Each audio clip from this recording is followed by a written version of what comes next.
What is up, everybody? For those who don't know me, my name is Nathan Grimes. Today, we are going to talk about a subject that is very, very passionate. I'm very, very passionate about, anyways. It is servant leadership. So, I actually really want to start this off with a quote just to get you guys thinking on what we're about to be doing and getting into. So, this is a quote by Charles Handy. He says, "The companies that survive are the ones that work out what they uniquely can give to the world, not just growth or money, but their excellence, their respect for others, and their ability to make people happy." So I start that off with this because we got about 14 days until the company launches, and I want people to keep their eyes on what is truly important to everything that happens in the world, and that's people. So we got to remember and keep in our minds, in the back of our minds at all times, that we are here to take care of people. You've heard me say it multiple times if you've been on these calls. So I'm going to go ahead and roll right into it. I want to start with a story that was personal to me. So those who don't know who Jerry Colangelo is, he is basically a god in Arizona. This man is responsible for the growth of Arizona over the last 20 years. He is responsible for every major league sports team that has been here, minus the Cardinals. And he is also the head of the business college at the school I graduated from, Grand Canyon University. I was lucky enough to have a couple of personal conversations with this man. He was a hero of mine growing up, and he gave me a lot of great one-on-one insight on how he became a successful person. So a little bit of backstory on him. He literally grew up in Chicago on the streets, coming from nothing to becoming like who he is today. He's literally building a city out in Buckeye called Verrado. So people that don't know, he also owns the Wigwam. This man, he's very powerful, very influential, and if you don't know who he is, I recommend looking him up. Well, I asked him what the most important thing that he could offer to me was, like, just advice-wise. And I think the most important aspect of everything that he told me was I wasn't entitled to shit. And I say that bluntly because it's super important that you remember, you as a leader, you as a person are not entitled to jack shit. And as long as you remember that, you'll do very well. And I'm coming into this trying to explain to you guys that entitlement can take many different forms. And as a servant leader, you need to make sure you squash all these forms of entitlement, because you're going to be leading as an example. One of the biggest forms of entitlement that I see that people don't realize is a form of entitlement is the victim mentality.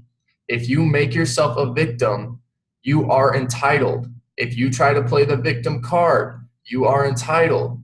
So try to just figure out different approaches in entitlement. We'll have a class on that later, but let's go ahead and get back onto the servant leadership side of things. So servant leadership, it starts with servant, right? Just like student athlete, you're a student first, then an athlete. Servant leadership, servant, then leader. So I want to talk about some of the key role models in history that have been key leaders, or that have been servant leaders. The biggest one I think everybody here knows, if you're religious, is Jesus. Jesus Christ was the number one servant leader of all time, whether you believe in him or not. The stories about Jesus Christ, that is factual servant leadership. That is a pure example of servant leadership. This man washed people's feet, even though everybody knew him as a God. He was a part of the Trinity. Like, you can't get any better than that, right? You have a God washing your feet. We'll go into MLK, Martin Luther King. He led with all his people, but he put his people first. Same with Gandhi, same with Nelson Mandela, same with Jerry Colangelo, everybody. If you look at these key leaders, they always came back to the same concept. Their people came first. They served their people and got to where they were because they took care of their people first. So I really want to get into acknowledging others' perspectives and goals. So if you are a servant leader, you want to come back at your people, not sitting there talking over them, not interrupting them, but you want to actually listen. You want to be quiet. You want to listen to what they have to say and truly mean it, like truly take it to heart. Because if you're not taking what they have to say to heart, that's when you run into problems, because they're going, oh, he doesn't even listen to me. He doesn't even give a crap about what I have to say. No, you do. All right. And the biggest thing you can do for that is shut up.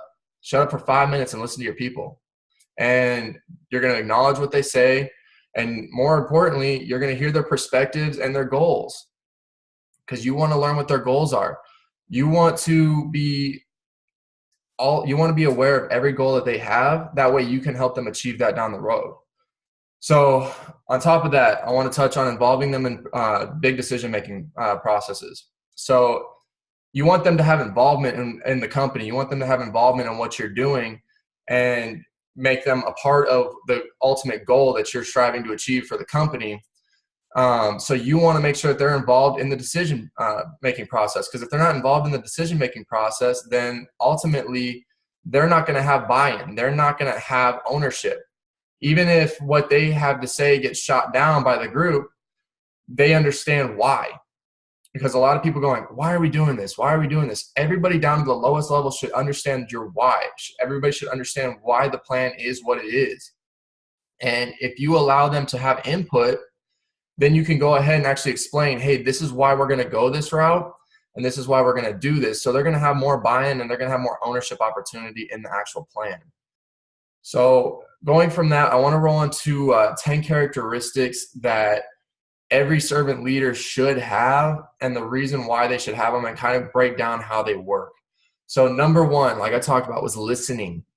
So you're going to serve people better whenever you make a deep commitment to actually listening to what they have to say. This comes back to just shutting up for 5 minutes. Listen to them. So in order to improve your listening skills, because a lot of people don't know how to do that, really focus. And I'm talking about focus on giving people your full attention. So look them in the eyes, nod, yes or no. Don't just always nod yes, because guess what? They could be saying something you like, no, like you gotta be involved in what they have to say. Like, take notice of their body language. Avoid interrupting them. Like, let them finish saying what they have to say. Truly take it in, digest it. Take a minute. Like, you don't have to answer them right away. Take a minute and give them good, positive feedback on what they had to say. Next, I want to roll into empathy. So empathy. Servant leaders should strive to understand their people's intentions and their perspectives. You can be more empathetic by putting aside your viewpoint temporarily and valuing others' perspectives. So by you taking what you believe, your opinion, and putting that aside, you can actually gain some viewpoint on why they're seeing what they're seeing. And you can truly appreciate where they're coming from. And that will make you an empathetic leader. That's going to make me roll over to healing. So on the healing characteristic, you guys want to be able to create a comfortable environment for your people to operate in. There's going to be times where they're hurting. There's going to be times when they need you to understand that empathy portion. So that's when you start to work on the emotional and physical health. Whether it's simply like if they're having a divorce, or if they're struggling in the gym, healing. It could be both physically, mentally, or physical, mental, and emotional. There's multiple different types of healing. Try to be the leader that can hit on all these different characteristics. So next, I'm going to go ahead and roll into awareness. Self-awareness is the ability to look at yourself, think deeply about your emotions and behavior, and consider how they affect people around you and align with your values. So be aware of your surroundings. If you're around kids, don't cuss. If you're around old people, respect your elders. Don't do anything stupid. Don't do anything you wouldn't want your grandparents to see. So like that's a good place to start with being self-aware. You can become more self-aware by knowing your strengths and weaknesses and asking for other people's feedback on what your strengths and weaknesses are. Like I know Taylor Magnuson, this man is always asking for people's feedback, which is great because you know he's growing. Whether it's in the Army, whether it's in baseball, whether it's in whatever you got going on in life, I always make sure that I make it a point to get positive, constructive feedback. And I focus on the constructive part because you're going to have negative vibes around you. You're going to have those negative influences that are going to try to sneak their way into your life. And what you have to do is you have to combat that. And you can literally tell people your negativity isn't appreciated, but make sure that you digest what they have to say first. And only tell them if like your negativity is not appreciated if it is not constructive criticism. Constructive criticism is one of the most important things as a leader, and you need to be able to take that from your team and from your people because there's things that they think you can do better. And if you can get better for them, it's going to make their lives better, and it's going to actually help them achieve their goals. So that's a huge portion of everything that you're doing. Next, I want to roll into persuasion. So servant leaders use persuasion rather than their authority to encourage people to take action or to do anything. So instead of going, hey, Willie, you're going to go out there and you're going to get 10 people because I said so. I'm like, no, I'm going to be like, yo, Willie, like if you bring on 10 people to this team, like that's really going to help your financial ability. That's really going to help you improve your financial situation. And more importantly, if you have 10 friends out there who can improve from Forex and who can make money from Forex and like quit the job they hate fucking going to, then you're going to do that, right? So I'm going to go ahead and I'm going to use persuasion rather than authority. This is something that we saw a lot in the military where people would use leaders would use their authority rather than having a conversation. I can't tell you how many senior leaders came up to me and said, hey, LT, you're going to do this because I fucking said so. I'm like, no, I'm a person too. I'm a United States citizen just like you. I don't care how high of a rank you are. You can treat people with respect. So whenever I took the approach to it and I had things that I needed to get done, I would bring my senior NCOs in, I would bring my soldiers in, and I would sit them down and be like, okay, so this is what we have going on, and this is how I want to approach this. What's your recommendations? We figure out a plan, and then I go, okay, so let's go ahead and do this because I still have the signing ability. I say this is what we're going to go ahead and do, and this is why I think we're going to do it this way, and then they have ownership. I just knocked out a couple different characteristics right there by sitting them down and having a conversation. So instead of using authority, have a conversation and try to persuade them and make it a positive impact for them. So next, I want to roll into conceptualization. Not a lot of people know what that means. So conceptualization is the ability to dream and the ability to get dreams. So whenever you conceptualize something, it's basically viewing what you want. So if you go out there and you go, man, I want to be a millionaire, you got to keep that mindset throughout the day. That's a part of your goals. So if your goal is to be a millionaire, then what are you doing to achieve those goals, to get those minuscule goals, to get that bigger goal? So you want to keep those dreams close, and you want to make sure that you don't allow things to interfere with those dreams. And that's where I say remind yourself of your goals daily, whether you have them written up on a board or whether you have them on your phone. I have them on my background on my phone. Always keep your dreams in sight so that you can remember what they are and you don't allow wasted time to come in, because you will slowly fade away if you do not write them down and see them daily. So after that, I want to roll into foresight. Foresight is when you can predict what's likely to happen in the future.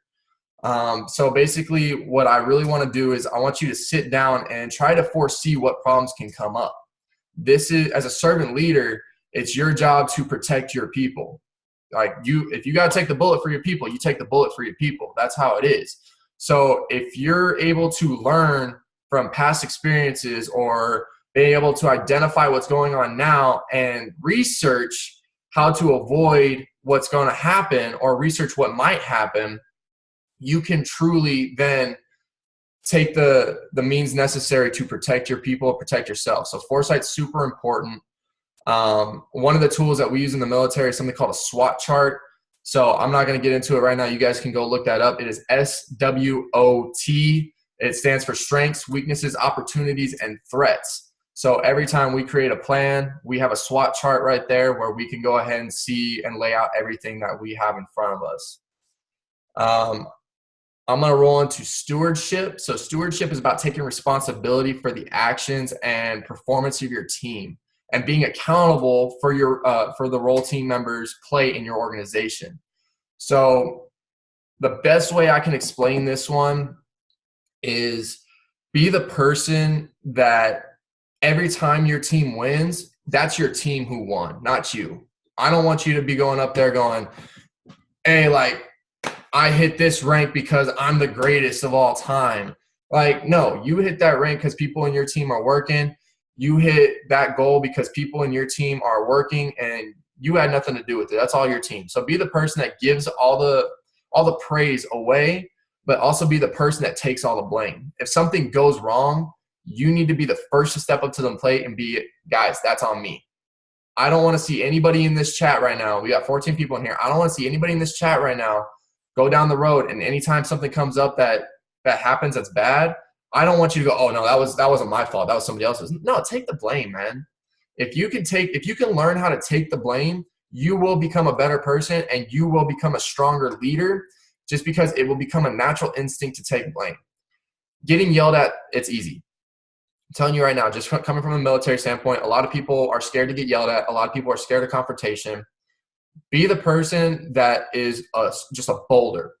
Anything that hits you will bounce right off. All right, so be that person that can just take blame. It's not hard. All you got to do is take it, write it down, learn from it, and move on. All right. So next, I want to roll to commitment of growth of people. So this is where the goals come in again. Servant leaders are committed to the personal and professional development of everyone on their teams. So basically, you need to figure out what your team's personal and professional goals are. Write them down. Yet again, you should have a leader's book. I literally have a book where I write down everybody in my team that I've personally talked to, and I write down what their goals are. And I come back and go, hey, how's your long-term goal coming? Or if I somehow have an opportunity pop up, or I meet somebody, or I have a resource pop up that I can help them achieve their goals, the first thing I do is I'm like, oh, wait, like, hey, Ann just hit, Ann needs this, and I just got that opportunity pop up. So I'm going to go ahead and I'm going to get her those resources so that she can achieve her goals. It's simple as that. You're going to meet people along the way who, if you can't help your team achieve their goals, somebody else will be able to. And that's ultimately what you want to do, is take care of your people. And that leads us into our final important characteristic, which is building community. So you can easily build a community just by providing opportunities for people, interacting with them on a daily or weekly basis. Don't be afraid to reach out to people who you know are on your team, or who you know are just in the company, or just in general. Don't be afraid to reach out to people.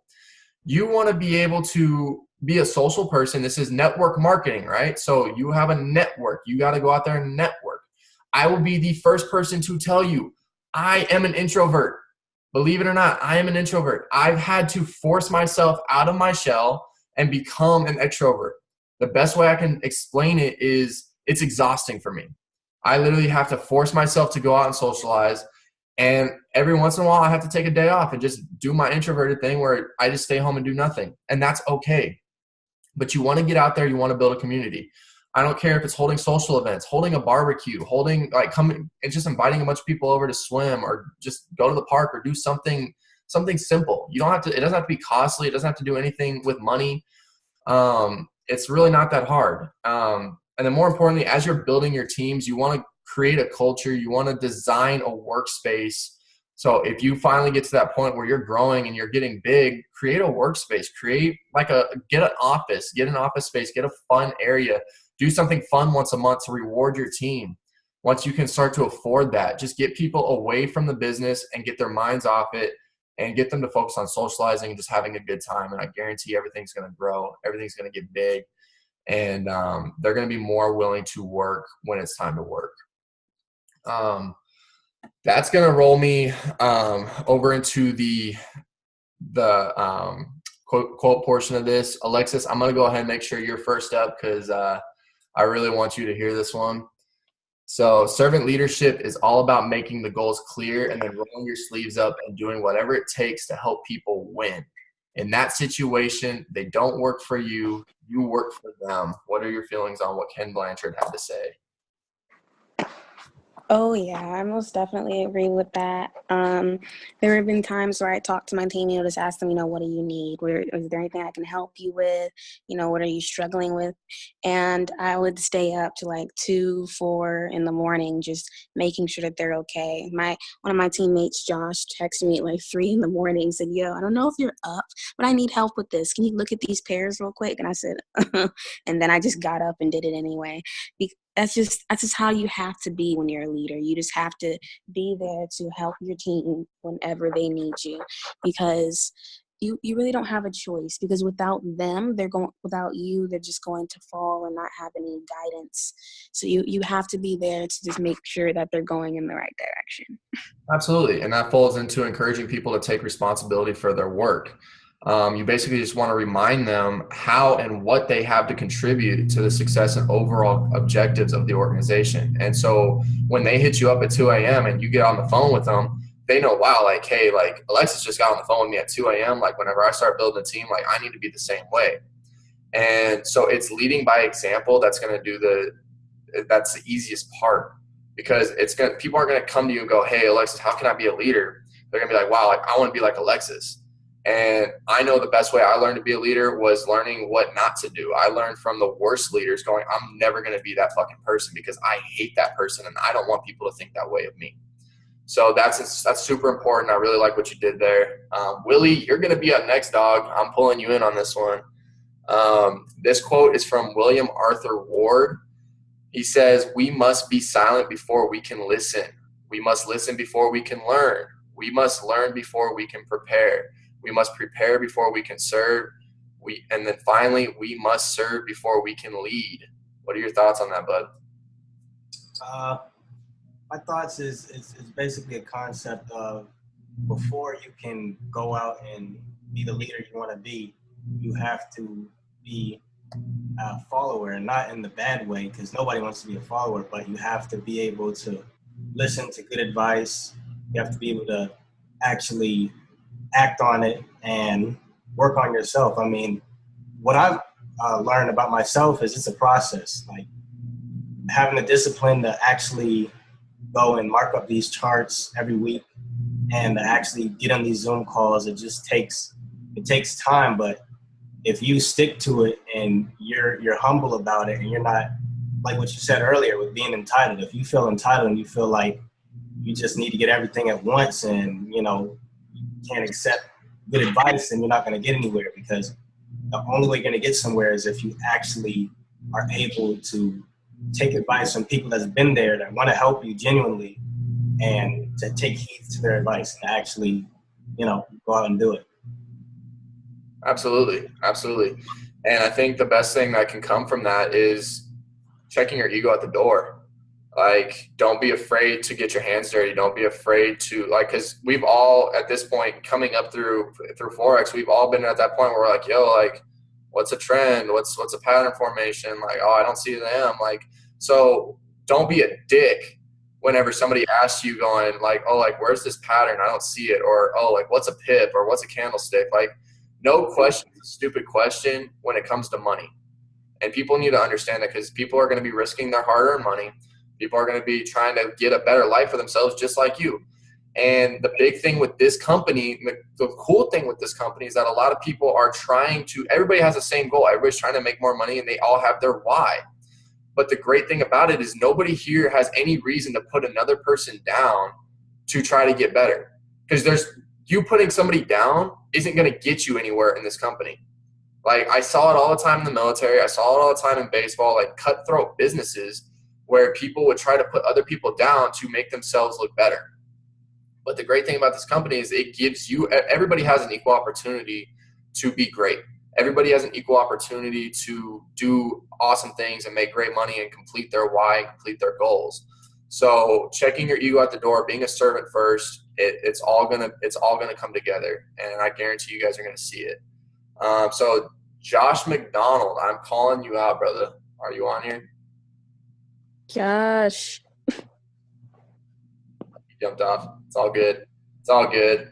I was gonna say this is a good quote for him, but let's see. Brandon, is he still on? I think he jumped off. I think Brandon hopped off too. Yeah, it's all right. So Alexis, you're gonna get another one. Lit. People do not care about how much you know until they know how much you care. John C. Maxwell. Oh yeah, I learned that one the hard way. I tried to get a bunch of people in CPS just by, telling them, look, this is what CPS is. This is what we do. Look at our comp plan. Look at how awesome we are. And, this is how much I know about Forex. And I was just trying to tell them, how awesome it is to be in the company and how awesome it is to trade.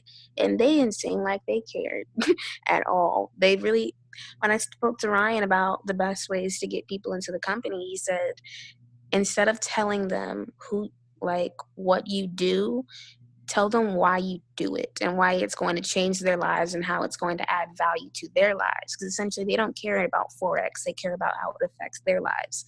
And ever since then, my downline has been growing because instead of telling them about Forex, I've been telling them about the value that Forex provides. And that's just what you have to do, because it's not about the intelligence and it's not about the money and the lifestyle. It's about how that lifestyle affects their lives. Absolutely. I don't think you could have said any better, honestly. That's just, it's one of those things where you need to understand the psychology of humans. So the psychology of humans hasn't changed in 1,000 years. Like, everybody's thought the same way through their growth process, and everything's been the same. So once you start to understand how people think, you start to notice that the natural human emotion is to be selfish, because it's a survival instinct. So humans are selfish beings. Like, that's just who we are. And the people that become unselfish are those who see the bigger picture and who open their minds to broader perspectives. So understanding other people's perspective allows you to better suit their needs and adjust your strategy to how you approach them. So understand that caring is going to be the first thing that gets you through that door. I'm going to go ahead and end this call on one quote. If leader serves only the leader, it will fail. Ego satisfaction, financial gain, and status can all be valuable tools for a leader. But if they become the only motivations, they will eventually destroy a leader. Only when service for a common good is the primary purpose are you truly leading. So basically, as long as you're out there trying to do good for good reasons, you will be fine. You've heard me say it multiple times. Get rid of the ego. Check it at the door. Don't be a dick. You're not entitled. That's the big message here. Don't be entitled. And everything will come together. You'll be a great leader. Put your people first, and I promise things will start to grow, and you'll see a massive change in people's lives. Other than that, I'm going to go ahead and end the call. It's Monday, people, so we still have plenty of time to get things done, plenty of time to complete our goals throughout the week, plenty of time to get better. Go out there and do great things.